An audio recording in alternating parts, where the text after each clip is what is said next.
اعوذ باللہ من الشیطان الرجیم بسم اللہ الرحمن الرحیم رب اشرح لی صدری ویسر لی امری واحلل عقدۃ من لسانی یفقہوا قولی رب زدنی علما۔ قرآن مجید فرقان حمید کا 17واں پارہ اقترب للناس 2 صورتوں کا مجموعہ ہے۔ سورہ انبیاء 7 رکوع اور 112 آیات پر مشتمل ہے، جبکہ سورہ حج 10 رکوع اور 78 آیات پیش کر رہی ہے۔ اس پارہ مبارک کو میں نے ڈیوائن نوکس یعنی ربانی دستک کا نام دیا ہے۔ پارے کی دونوں صورتوں کے آغاز میں ہی رب تعالیٰ انسان کو جھنجھوڑ رہے ہیں۔ حساب و کتاب کے دن کے حوالے سے روز قیامت کی ہولناکیوں سے متعلق دلوں میں خوبصورت آیات مبارکہ کی مدد سے دستک دی جا رہی ہے۔ شیطان کی دوستی اور اس کے فریب سے بچنے کی تنبیہ ہے۔ اللہ کی آزمائش بھی ہمیں جھنجھوڑتی ہے، دستک دی جا رہی ہے کہ آنکھ کی بینائی کے ساتھ ساتھ دل کی بینائی ایمان کے نور سے منور ہوتی ہے۔ ہماری بہت بڑی خوش نصیبی ہوگی اگر ہم ربانی دستک پر دل کی آنکھ کھول لیں، روح کو تر و تازہ کر لیں۔ پہلے رکوع میں غفلت کے شکار لوگوں کو حساب و کتاب کا وقت قریب آنے کی دستک دی جا رہی ہے، مگر لوگ کھیل کود میں لگے ہوئے ہیں۔ قرآن پر شک کرنے والوں کے لیے یہ ربانی دستک کافی ہے کہ رب تعالیٰ کے وعدے ہمیشہ سچے ہوتے ہیں۔ واضح کیا جا رہا ہے کہ اگر عقل سے کام لوگے تو قرآن کریم باعث نصیحت ہے۔ دوسرے رکوع میں یہ واضح کر دیا کہ زمین و آسمان اور اس کے درمیان چیزوں کو کھیل تماشا کے طور پر پیش نہیں کیا گیا۔ ظالم قوموں کی ہلاکت ہمارے لیے سبق چھوڑ رہی ہے۔ مزید واضح کیا جا رہا ہے کہ رب کی مخلوق فرشتے دن رات رب کی تسبیح بیان کرتے ہیں، ان میں نہ تکبر ہے نہ ہی سستی، اور یہ کہ روز قیامت فرشتے بھی اہل توحید کے سفارشی ہوں گے۔ مزید یہ بھی واضح ہو گیا کہ اللہ عز و جل کے حکم کو کوئی ٹال نہیں سکتا۔ پارے کا تیسرا رکوع اللہ رب العزت کی وحدانیت پر مختلف دلائل پیش کر رہا ہے۔ پہاڑ، آسمان اور دن رات پیدا کیے، کسی بھی انسان نے ہمیشہ زندہ نہیں رہنا، ہر ایک نے موت کا مزہ چکھنا ہے۔ چوتھے رکوع میں یہ واضح ہو گیا کہ رسولوں کا مذاق اڑانے والوں کو اللہ کے عذاب سے کوئی نہیں بچا سکے گا، کسی پر کوئی ظلم نہیں ہوگا، بلکہ رائی کے دانہ کے برابر عمل کا اجر ملے گا۔ آسمانی کتاب تورات روشنی اور نصیحت کا ذریعہ تھی، قرآن پاک برکت سے لبریز ہے، اس کا انکار بہت بڑی بد نصیبی ہے۔ 5ویں رکوع میں حضرت ابراہیم علیہ السلام کو اپنے باپ اور قوم کو دعوت توحید کا ذکر ہے۔ انہیں بڑی سمجھ بوجھ عنایت فرمائی گئی تھی۔ انہوں نے نہایت دانش اور منطق سے کام لیتے ہوئے بڑے بت کو چھوڑ کر چھوٹے بتوں کو توڑ ڈالا۔ یہ تاثر پیش کیا کہ بڑے نے چھوٹوں کو مار دیا۔ لوگوں نے کہا یہ بے جان ایک دوسرے کو کیسے مار سکتے ہیں؟ فوراً حکمت برا جواب دیا کہ ایسی چیزوں کی عبادت ہی کیوں کرتے ہو، نہ نفع بخش ہے نہ نقصان دہ۔ پھر بت پرستوں نے سزا کے طور پر آگ میں ڈال دیا، مگر ایمان کی قوت تھی کہ ڈگمگائی نہیں، آگ کو ٹھنڈا کر دیا۔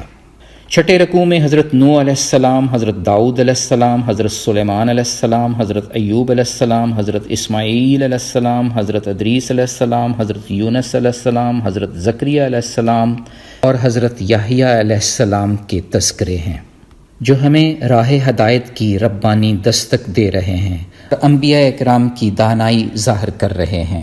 رکوع میں رب کی یہ شان بھی بیان ہو رہی ہے کہ حضرت داؤد علیہ السلام جب اپنی سریلی زبان سے زبور کی تلاوت فرماتے تو پہاڑ بھی تسبیح کرنے لگتے، پرندے فضاؤں میں ٹھہر کر آپ کی آواز سے آواز ملا کر تسبیح پڑھتے۔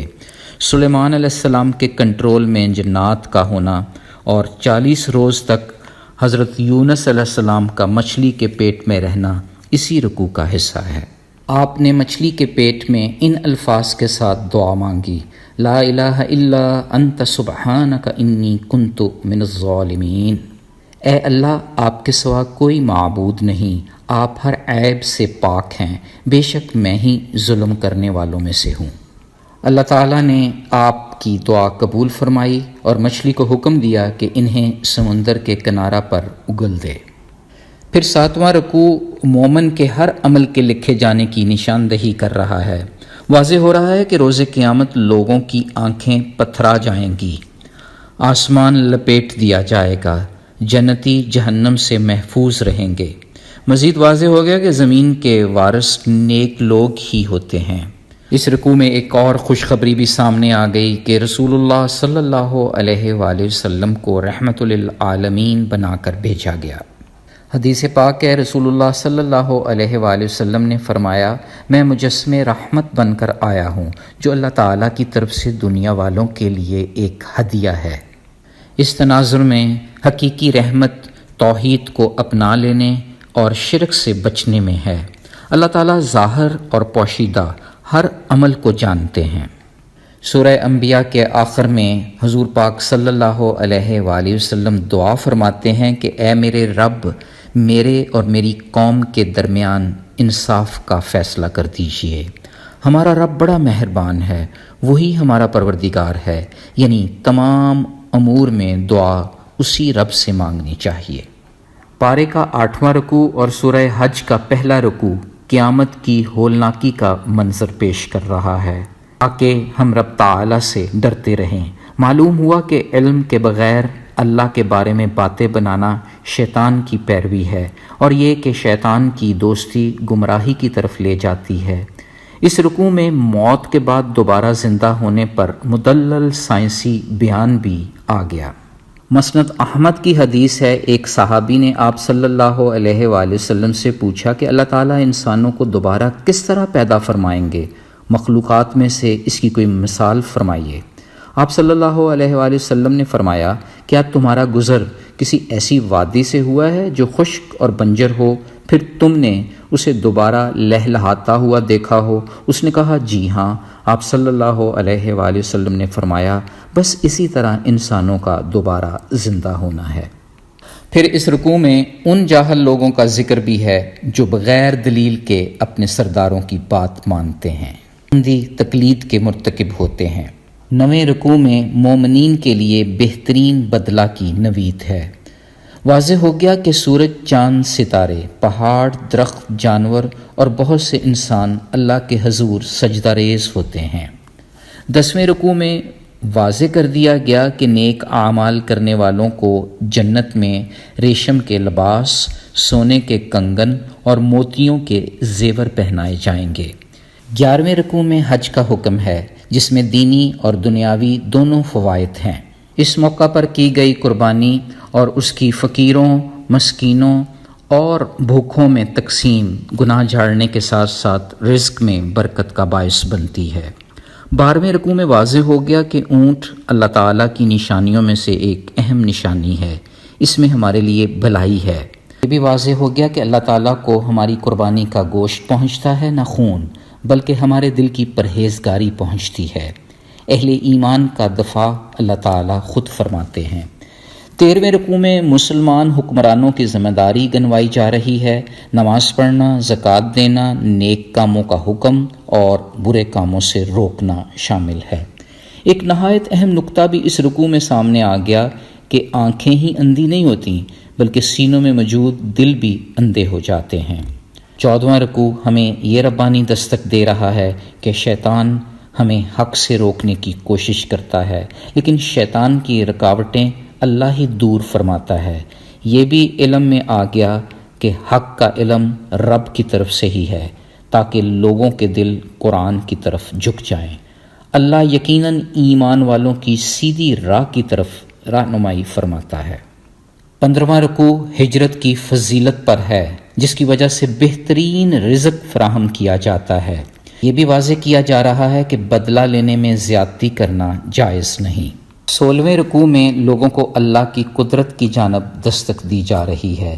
زمین کی ہر چیز ہمارے لیے مسخر کر دی، آسمان کو ایسے تھام لیا کہ وہ زمین پر نہ گرے، زندگی اور موت دی مگر ہم پھر بھی ناشکرے ہیں۔ رکوع مزید واضح کر رہا ہے کہ ہر زمانہ کے لوگوں کے لیے ایک شریعت تھی۔ زمین و آسمان کی ہر چیز اللہ کے علم میں ہے، یہ سب لوح محفوظ میں لکھی پڑی ہے۔ اس پارے کے آخری رکوع اور سورہ حج کے بھی آخری رکوع میں خود ساختہ معبودوں کی بے بسی کا نقشہ کھینچا گیا ہے۔ اللہ کے سوا جن کو پکارتے ہیں وہ تو ایک مکھی بھی پیدا نہیں کر سکتے۔ مکھی اگر کوئی چیز لے جائے تو سارے جمع ہو کر بھی اس سے چھین نہیں سکتے۔ یوں مدد طلب کرنے والا اور جس سے مدد مانگی جا رہی ہے دونوں ہی کمزور ہیں۔ مزید خوبصورت ربانی دستک دے کر یہ کہا جا رہا ہے، ایمان والو رکوع اور سجدے کرتے رہو، عبادت میں لگے رہو، اللہ کی راہ میں کوشش جاری رکھو، اللہ سے اپنا تعلق مضبوط رکھو۔ اس پارہ مبارک کا لب لباب یہ ہے کہ دستک ربانی پر گہری نگاہ رکھتے ہوئے عقل و دانش سے کام لیا جائے، زندگی کو کھیل تماشا ہرگز نہ سمجھا جائے۔ اللہ رب العزت انسان کو مختلف قسم کے اچھے برے حالات میں آزماتے ہیں، کبھی دے کر آزمائش ہو رہی ہوتی ہے، کبھی نہ دے کر۔ ہر صورت الحمدللہ کہنا ہی ایمان ہے۔ قوت ایمانی کسی بھی قسم کے کھٹن امتحان میں انسان کو ناکام نہیں کرتی۔ دستک خداوندی سے یہ نصیحت بھی مل گئی کہ شیطان کی دوستی گمراہی کی طرف لے جاتی ہے، لیکن اللہ ہی ہے جو شیطان کی رکاوٹیں دور کرتا ہے۔ تو پھر اللہ سے تعلق مضبوط رکھنا زندگی کا اولین مشن ہونا چاہیے۔ اللہ رب العزت کے حضور دعا ہے کہ وہ ہمیں راہ ہدایت میں دل کی بینائی نصیب فرمائے، زندگی کے ہر موڑ پر ہمارے لیے اچھا فیصلہ فرمائے، ہمارا ہمیشہ مددگار رہے۔ یا رب ہمیں ناشکری سے بچا کر رکھنا، نیک لوگوں کی فہرست میں شامل کر کے ہمیں علم و حکمت عطا فرمانا۔ یا اللہ ہمارے دل قرآن کی طرف جھک جائیں، ہم اس خشوع و خضوع کے ساتھ رکوع اور سجود کریں جیسے رب ہم سے چاہتا ہے۔ اے اللہ ہمارا ہر عمل تیری رضا کا باعث بن جائے، آمین یا رب العالمین۔ سبحان ربک رب العزت عما یصفون وسلام علی المرسلین والحمد للہ رب العالمین۔ فی امان اللہ، اللہ حافظ۔